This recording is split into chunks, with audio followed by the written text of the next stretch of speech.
नमस्कार। आज हमारे साथ हैं सब डिस्ट्रिक्ट भद्रवा के एडीसी श्री राकेश कुमार जी। तो कोविड-19 की पहली लहर के बाद सब कुछ सामान्य होने लगा था।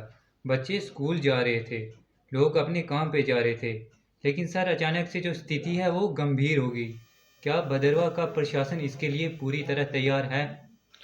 बिल्कुल तैयार है जी। हमारे भी यहाँ पर प्रॉपर टेस्टिंग हो रही है और जो भी पॉजिटिव केसेस आ रहे हैं उनको एज़ पर प्रोटोकॉल एसओपीज़ उनको ट्रीट कर किया जा रहा है। तो एडमिनिस्ट्रेशन पूरी तरह से तैयार है इसके लिए। सर रैपिड एंटीजन टेस्ट को लेके लोगों में काफ़ी मतलब कि थोड़ी अफवाहें भी चल रही हैं कि कुछ बोलते हैं कि इसमें कुछ ये टेस्ट ठीक नहीं है, कुछ बोलते हैं कि ज़्यादा लोग पॉजिटिव आ रहे हैं। तो आरटी-पीसीआर टेस्ट की डिमांड्स हमको खुद मेल्स आए लोगों से। तो इस पे क्या कहना है आपका कि देखो, हमारे पास दोनों टेस्टिंग हमारे हॉस्पिटल्स में होती हैं। आरटी-पीसीआर भी होती है, रैपिड टेस्ट भी होती है। लेकिन जो अफ़वाहें हैं वो बिल्कुल बेबुनियाद हैं। बल्कि रैपिड टेस्ट में से जो छूटते हैं उसमें वो आरटी-पीसीआर में आ जाते हैं। तो ऐसा कुछ नहीं है कि रैपिड में ज़्यादा लोग आते हैं। अलबत्ता जो रैपिड में पॉजिटिव आने के लिए वायरल लोड ज़्यादा होना चाहिए। तो इसलिए दोनों टेस्ट जो हैं वो बिल्कुल सही हैं और गवर्नमेंट अप्रूव्ड हैं। ऐसा इसमें कुछ मेरी तरफ से आप लोगों को मैसेज आपके माध्यम से देना चाहूँगा कि ऐसी अफ़वाहों पे ध्यान ना दें। और जो टेस्टिंग हो रही है गवर्नमेंट अप्रूव टेस्ट होते हैं, हॉस्पिटल्स में हो रही है, तो इसमें सभी टेस्ट जो हैं बिल्कुल अच्छे से किए जाते हैं और इस पे शक करने की ज़रूरत नहीं है। जैसे सर वैक्सीनेशन की क्या जानकारी है आपके पास कि अभी तक भदरवा में कितने लोगों को वैक्सीन लगती है? देखो, जो टारगेट ग्रुप था हमारा, तो उसमें कम से कम 60 से 65% के बीच में अभी तक 65% तक जो है वैक्सीनेशन हो चुकी है। तो अभी भी प्रोसेस कंटिन्यू है, चल रहा है। 4 वैक्सीनेशन सेंटर हमारे चल रहे हैं। कुछ और हमने डिमांड की हुई है, अगर वो वैक्सीनेशन सेंटर्स भी आ जाते हैं तो म म बिल्कुल सभी लोगों को वैक्सीनेशन की जाएगी और लोग आ रहे हैं। सबसे बड़ी बात है, लोग आ रहे हैं, लोगों को मोटिवेट किया गया है और लोग वैक्सीनेशन के लिए सामने आ रहे हैं, खुद आगे से वैक्सीनेशन करवाने के लिए आ रहे हैं। 1 मई से जो कि यहाँ पे 18 साल से ऊपर लोगों को भी वैक्सीनेशन लगने वाली है।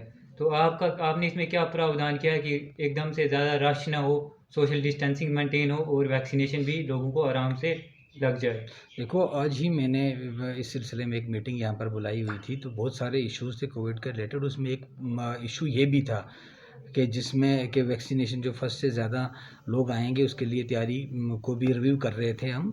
तो उसके लिए जैसे मैंने पहले ही बताया कि 4 वैक्सीनेशन सेंटर्स हमारे ऑलरेडी हैं, 8 और हम लोगों ने डिमांड की हुई है और क्या कहते हैं कि सेंक्शन करने के लिए बोला हुआ है। जो जल्दी सेंक्शन हो जाएंगे तो कोई प्रॉब्लम नहीं आएगी। इतने सेंटर्स, वैक्सीनेशन सेंटर्स होंगे, वैक्सीनेटर्स हमारे पास तैयार हैं, तो इतने लोग जब वैक्सीनेट करने के लिए आएंगे तो उतनी ही हमारी तैयारी भी है।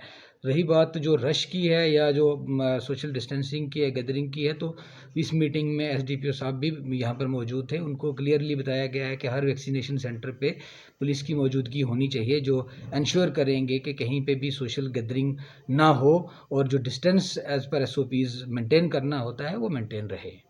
यहाँ के बहुत सारे लोग देश के विभिन्न क्षेत्रों में हैं, चाहे वो स्टूडेंट्स हों या लेबरर्स हों। तो उनको वापस लाने के लिए क्या प्रावधान है और क्वारंटाइन सेंटर्स कितने उपलब्ध हैं हमारे पास अभी? देखो, जो आप बोल रहे हो कि बाहर बड़े लोग हैं, वो तो हैं, लेकिन उनके आने पे कोई रोक तो है नहीं है। जैसे आप अगर पिछले साल की बात करें तो उस वक्त लॉकडाउन था, तो लोगों की मूवमेंट जो थी वो बंद थी। इस वक्त तो मूवमेंट कोई बंद नहीं, लोग आ रहे हैं, बाहर से भी आ रहे हैं लोग। जो यहाँ आ रहे हैं उनका तो डबल उनका चेक हो रहा है। लखनपुर में उनकी टेस्टिंग होती है, जो वहाँ से आगे आते आते हैं। तो यहाँ हमारे डिस्ट्रिक्ट में जब एंट्री होती है, इवन भदरवा में जब दोमेल पे, आप लोगों को पता है कि वहाँ पर हमारा एक टेस्टिंग सेंटर चलता है। जो भी डिस्ट्रिक्ट के बाहर से लोग आते हैं उनकी हम प्रॉपर टेस्टिंग करते हैं और एज़ पर एसओपीज़ उनको ट्रीट आगे भेज देते हैं जहाँ भेजना है। सर, एक सवाल ये भी है मेरा कि आप सिविल सोसाइटी से क्या एक्सपेक्ट करते हैं, क्योंकि रिसेंटली देखा गया कि जैसे बड़ी सारी वेरियस सोसाइटीज ने मास्क भी डिस्ट्रीब्यूट की with the help of police administration. उसमें आपका योगदान बहुत ही ज़्यादा था और लोगों को बहुत पसंद आया आपका वो। तो आप क्या चाहेंगे कि जो और सिविल सोसाइटीज यहाँ पे बनी है उनके लिए अगर आप कोई मैसेज देना चाहें या यूथ के लिए कोई मैसेज देना चाहें, क्योंकि अब देखा जा रहा है भद्रवा में भी मास्क लोग लगा रहे हैं जो कि बीते दिनों में न्यूज़ में देखा गया था कि लोग मास्क नहीं लगा रहे थे, सोशल डिस्टेंसिंग नहीं रख रहे थे, लेकिन आज लोगों हर कोई मास्क लगा रहा है क्योंकि कहीं ना कहीं एडमिनिस्ट्रेशन ने बहुत ही सख्ती की हुई है। तो हम उस चीज़ से खुश हैं, लेकिन आप क्या बोलना चाहेंगे देखो, 2-3 चीज़ें मैं आपके माध्यम से ये बताना चाहूँगा। एक तो जो आपने देखा होगा, मार्केट में सभी देख रहे हैं कि लगभग 99.9% जो है लोग मास्क लगा के ही बाहर निकल रहे हैं। कोई इक्का दुक्का कोई अगर होगा तो वो भी जब कहीं अगर पकड़ा जाता है तो उसको भी फ़ाइन होता है। एक तो वो चीज़ है कि जो डिटरेंस होती है एडमिनिस्ट्रेशन की तरफ से, वो तो चल रही है। उसके लिए मैंने 3 टीम्स यहाँ पर बनाई हुई हैं जो डिफरेंट इलाकों में चलती हैं, रूरल में भी चलती हैं और टाउन में भी चलती हैं। तो वो उस चीज़ को प्रॉपरली इम्प्लीमेंट करवा रहे हैं कि कोई मास्क के बाहर ना निकले, कहीं सोशल गैदरिंग ना हो, और इसके अलावा जो 50% शॉप्स खोलने का है उसमें भी वो इम्प्लीमेंट करवा रहे हैं, एक चीज़। दूसरा, आपने देखा होगा कि यहाँ पर 2-3 डिपार्टमेंट्स के लोग हैं जो प्रॉपर अनाउंसमेंट्स करते हैं माइक्स के थ्रू अपनी वेन्स पे।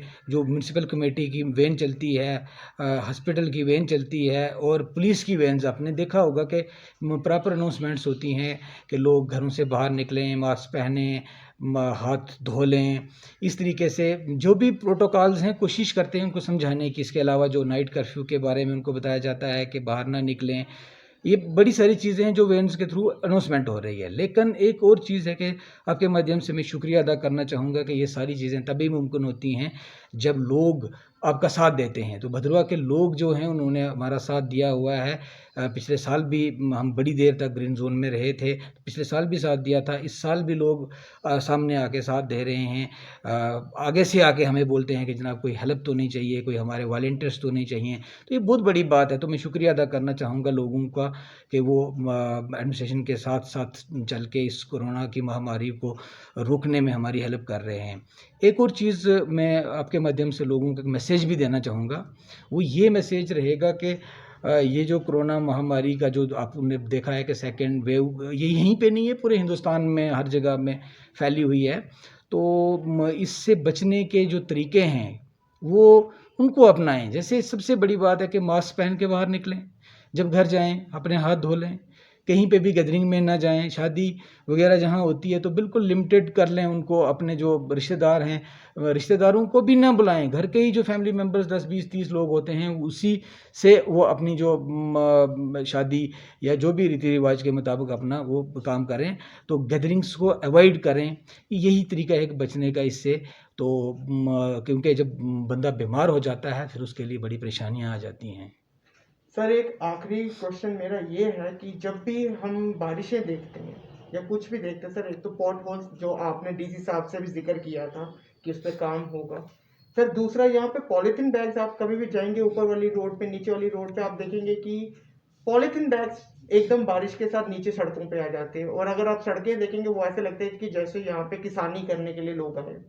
तो अगर आप इसका भी बता दें कि कितने लगता है आपको, कितनी जल्दी इसके रिगार्ड में भी काम होगा। देखो, जो पॉलीथीन का है वो तो पॉलीथीन बैन है, उसमें भी ऑलरेडी टीम्स यहाँ पर बनी हुई हैं। इसमें इसको तो बड़े ऊपर लेवल से भी मॉनिटर किया जा रहा है। तो ये मुझे तो आपके माध्यम से ही सुन रहा हूँ कि पॉलीथीन के कहीं यहाँ पर इतना ज़्यादा वो है, तो फिर भी मैं इसको देखूंगा।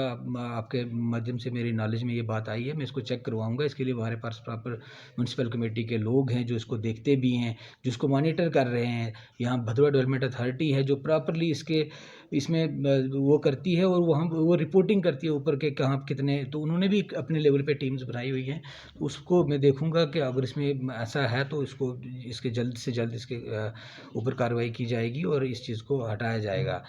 तो दूसरी बात रही आपकी कि ये पॉट होल्स, जो पॉट होल्स की बात है, बिल्कुल पॉट होल्स की बात जो है वो एक तो टाउन में थी, उसमें कुछ काम हुआ था, थोड़ा बहुत काम हुआ था, लेकिन वो काम शायद अच्छा नहीं हुआ था, उस कारण उसका वो कैंसिल कर दिया था टेंडर।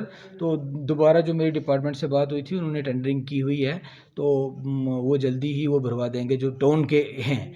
उसके अलावा जो बाकी बाहर की सड़कें हैं तो डिपार्टमेंट्स के साथ बात हुई है। खासकर जो डोडा भदरवा का एक बड़ा इशू रहता है, डोडा भदरवा रोड पे बहुत पॉट होल्स हैं।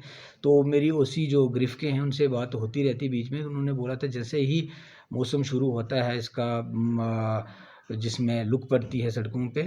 अभी पहले ठंडा मौसम था, अब तो शायद शुरू हो रहा है, तो वो मई के महीने में उन्होंने प्रॉमिस भी किया हुआ था कि हम इसका काम शुरू कर देंगे, और जिसमें मुझे लगता है कि कुछ पहल भी हुई है। आपने देखा होगा कि भदरवा से लेके ये एक नाली का काम बनवा रहे हैं जो साइड से, क्योंकि जिसकी वजह से सड़कें ख़राब होती हैं, तो काफ़ी दूर तक जो मैं भी देखता हूँ, तो ये इन्होंने नाली जो बनानी थी, ड्रेन जो बनानी थी सड़क के साथ साथ, वो बनाई हुई है।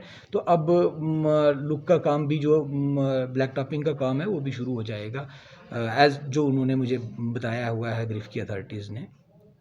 धन्यवाद सर हमारे साथ बात करने के लिए। Thank you so much.